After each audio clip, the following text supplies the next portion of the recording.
Hello students, आपका मेरी YouTube channel learning science with B R. Malik पर स्वागत है। आज हम कक्षा 9 की विज्ञान विषय की वर्कशीट 88 डिस्कस करेंगे। यह 19 फरवरी के लिए आई है। इसमें हम जीवन की मौलिक इकाई पार्ट 5 का डिस्कशन कर रहे हैं।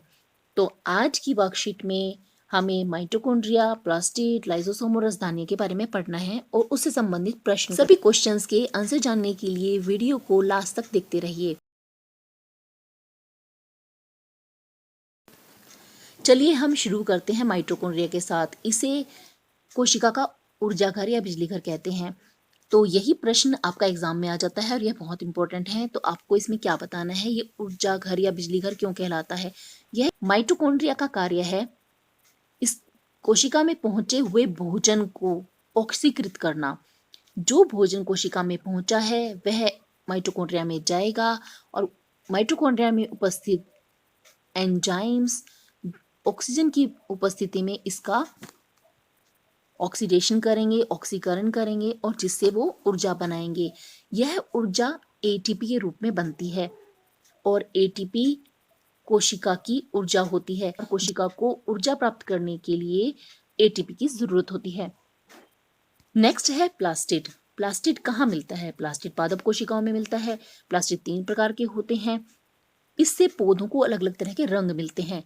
क्रोमोप्लास्ट, रंगीन प्लास्टिड। अब देखते हैं बहुत तरह के फ्लावर्स होते हैं, उन फ्लावर्स में अलग अलग तरह के रंग होते हैं, तो वे रंग क्रोमोप्लास्ट के कारण होते हैं। ल्यूकोप्लास्ट, ये एक प्रकार का प्लास्टिड है जो श्वेत या रंगहीन प्लास्टिड बनाता है। जिस प्रकार मूंगफली के अंदर तेल भरा होता है या तिल के अंदर तेल होता है, तो वह तेल किस में भरा होता है? ल्यूकोप्लास्ट में होता है और ये श्वेत रंग का प्लास्टिड होता है।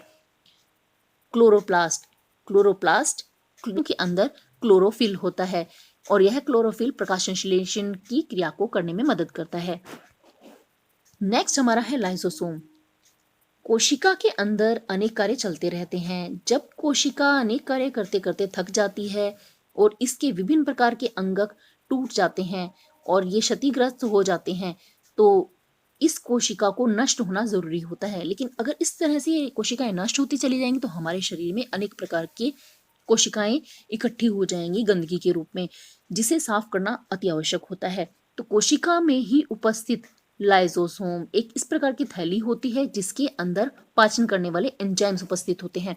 केंद्रक इसको सूचना देता है कि यह कोशिका अब किसी कार्य करने लायक नहीं रही, तो तुरंत यह क्या करता है, यह फट जाता है और फटने के साथ ही अपने सभी एंजाइम्स, शक्तिशाली पाचक एंजाइम कोशिका में चारों तरफ पहुंचा देता है। ये शक्तिशाली एंजाइम कोशिका के सभी अंगकों को खा जाते हैं, पचा जाते हैं और साथ ही साथ कोशिका को भी समाप्त कर देते हैं। तो इसका क्या रिजल्ट होता है? इससे यह लाइसोसोम भी समाप्त हो गया और कोशिका के सभी अंग भी समाप्त हो गए। इसीलिए हम इसे आत्मघाती थैली भी कहते हैं। तो यह प्रश्न बच्चों बहुत ही इंपॉर्टेंट है कि लाइसोसोम को आत्मघाती थैली क्यों कहा जाता है। कोशिकाओं में अनेक तरह के पदार्थ होते हैं जिन्हें एक स्थान से दूसरे स्थान तक ले जाने के लिए कुछ थैलियों जैसी संरचना की आवश्यकता होती है। तो बच्चों ये तो हो गया केंद्रक, और ये कुछ थैलियों जैसी संरचना है, इनको हम रसधानियां कहते हैं। इसमें कोशिका में उपस्थित द्रव पदार्थ यानी कि लिक्विड सब्सटेंस भरा होता है। यह भोजन भी हो सकता है, यह वेस्ट मटेरियल भी हो सकता है और इसके कारण कोशिका फूली हुई रहती है, जिसके कारण कोशिका को स्फीति और कठोरता प्राप्त होती है। बच्चों आज के टॉपिक के रिलेटेड हमने पढ़ लिया है। चलिए अब हम प्रश्नों के उत्तर जानते हैं। प्रश्न 1, एटीपी का पूरा नाम क्या है? कोशिका में कहाँ निर्मित होता है? एटीपी का पूरा नाम होता है एडिनोसाइन ट्राइफॉस्फेट।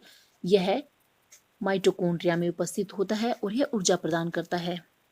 प्रश्न 2, लाइसोसोम को आत्मघाती थैली क्यों कहा जाता है?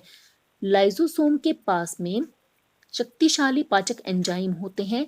जब कोशिका क्षतिग्रस्त हो जाती है तो यह क्षतिग्रस्त कोशिकाओं को हटाने के लिए कोशिका को पाचित कर देता है और स्वयं भी समाप्त हो जाता है। इसीलिए इसे हम आत्मघाती थैली कहते हैं। किस प्रकार के अंगक को कोशिका के पावर हाउस के रूप में जाना जाता है और क्यों? कोशिका के पावर हाउस के रूप में माइटोकॉन्ड्रिया को जाना जाता है। माइटोकॉन्ड्रिया में कोशिका के लिए ऊर्जा का आदान प्रदान होता है। यह एटीपी को बनाता है और संचित करके रखता है, इसीलिए इसे पावर हाउस कहा जाता है। किसी कोशिका अंग को प्रश्न 4, आपने देखा होगा कि एक फल हरे रंग का होता है लेकिन पकने पर यह सुंदर रंग का हो जाता है। इसके अनुसार इस रंग परिवर्तन के क्या कारण है? यदि एक फल हरे रंग का है तो उसके अंदर शुरुआत में क्लोरोप्लास्ट उपस्थित है। जब यह सुंदर रंग का हो जाता है तो क्रोमोप्लास्ट आ जाता है। इसका मतलब क्लोरोप्लास्ट क्रोमोप्लास्ट में बदल जाता है। तो इसका उत्तर ए सही है, क्योंकि यहाँ पे तो क्रोमोसोम लिखा है इसलिए गलत है। यहाँ पर भी क्रोमोप्लास्ट क्रोमोसोम बदलते हैं, गलत है। क्रोमोप्लास्ट नहीं बदल रहा है, क्लोरोप्लास्ट बदल रहा है, इसलिए इसका उत्तर ए सही है। प्रश्न 5, रिक्तिका कोशिका के साइटोप्लाज्म के भीतर एक स्थान है जो कि एक झिल्ली से घिरा रहता है। ये कोशिका है, ये केंद्रक है, ये रिक्तिका हो गई। रिक्तिका कुछ खाली जगह की जैसे है, जैसे खाली पॉलीथीन में हम सामान रखते हैं, उसी प्रकार कोशिका के अंदर भी इस तरह की रिक्तिकाएं होती हैं, रसधानियां होती हैं जिसमें कुछ भंडारण किया जा सकता है। यह इसमें आमतौर पर द्रव होता है और यह भंडारण थैली है। जंतु कोशिका की तुलना में पादप कोशिका में यह बड़े आकार की होती है।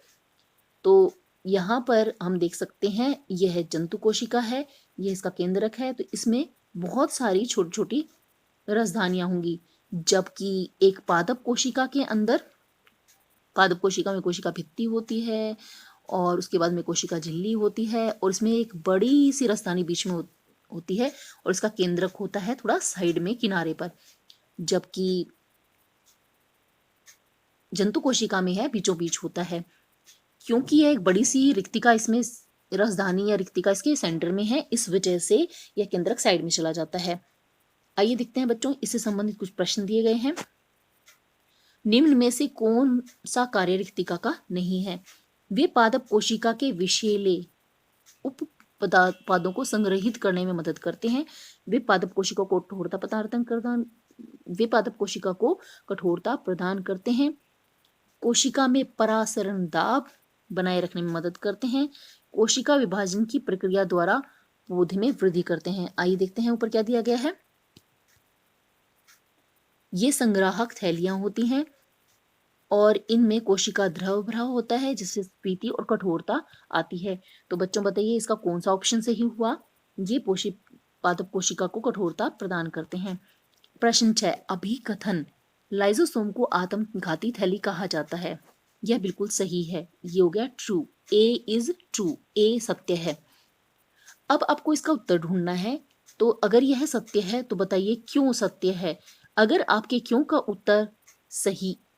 उत्तर आपको आर से मिल रहा है तो इसका अर्थ है कि आर भी ट्रू है और यह ए को सही एक्सप्लेन कर रहा है और आर ए को एक्सप्लेन कर रहा है, इसलिए इसका आंसर हो गया A is true, R is true, A सत्य है, आर सत्य है और आर ए का सही उत्तर है। बच्चों आज की वर्कशीट में हमें इतना ही करना है। जल्द ही नेक्स्ट वर्कशीट के सॉल्यूशन के साथ मिलेंगे।